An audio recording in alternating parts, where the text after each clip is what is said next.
Hey guys, welcome back to another plan with me.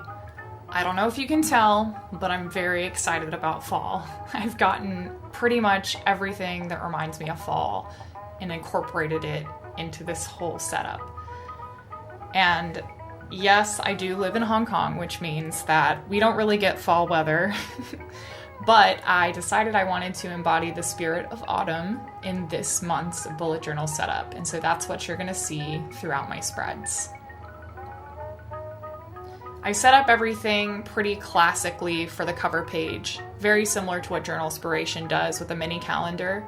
I'm not quite sure what I'm going to do with the negative space. I might not do anything with it. I'm now moving on to set up my traditional Writer Carol style monthly view. It's just the view that works best for this bullet journal size, in my opinion. There's really not much you can do with a grid, and I end up just looking at it for aesthetics and not actually using it when I do a grid style. I've also incorporated more ornate details inspired by Pen Paper Soul. I really love how she does serif style typography, and so I went and copied that for my monthly view. I've now moved on to my project spread, which is inspired by Honey Roses, who's the best for creative people. She's great because she does freelance, which is something that I do as well. She has a lot of great ideas for spreads that help you do things like that in your bullet journal. I tried to do this last month and did it a little bit differently in terms of layout, and I didn't like it, so I went ahead and went for a more vertical style. I hope this works and that I actually end up using it for my projects. Next up, instead of doing a short 2-page spread for journaling, this month I'm going to be incorporating the few lines a day concept, where I'm just going to write a couple things, whether it be gratitude or how I felt or any significant events that happened. I'm actually looking forward to using this and seeing if it helps me write more. After I finish up the few lines a day, I'm going to have a small space at the bottom of the page for my goals, just to keep myself accountable because I have a lot of things coming up.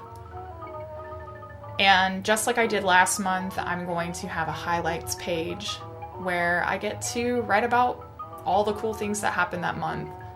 I'm actually surprised about how many things I had for September. I wasn't sure if I was going to come up with anything, but I have a sticky note pretty full, and I might end up doing some hand lettering there later on when I have time. And yeah, with regards to the drawings, I penciled these out ahead of time to make it easier for me, and I also did a couple practice runs where I just had a little bit of scratch paper, because fall leaves aren't exactly the most easy shape. If you love this fall look and decide that you want to take some of these spreads and try them out yourself, definitely do it. I would love to see what you come up with. Definitely tag Tethered and Told on Instagram, direct message me, anything you want to do. I would love to see the ideas that you came up with. The last thing I'm going to do for my setup is just add some colors with my Tombow dual brush pens in all the lovely fall tones. And yeah, it was just a fun process of coloring in and adding more character to the pages. That's pretty much it for my October setup, and now I'm going to do a quick September flip through just so you guys can know how my weeklies and dailies ended up looking last month.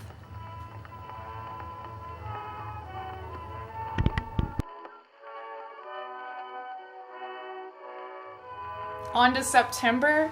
You can find a lot of these front pages from the previous video that I made, so definitely check that out if you want to hear me talk more about it.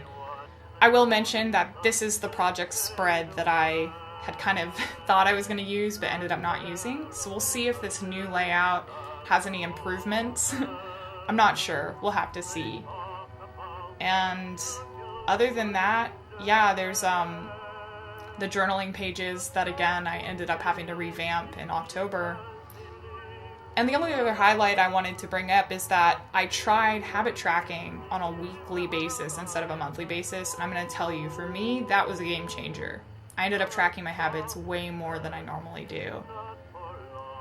So, thanks for watching this video, and if you liked it, definitely thumbs up and subscribe. It'll help me know that I'm doing something right, and I'll keep making these videos for you guys. Until next time, see ya.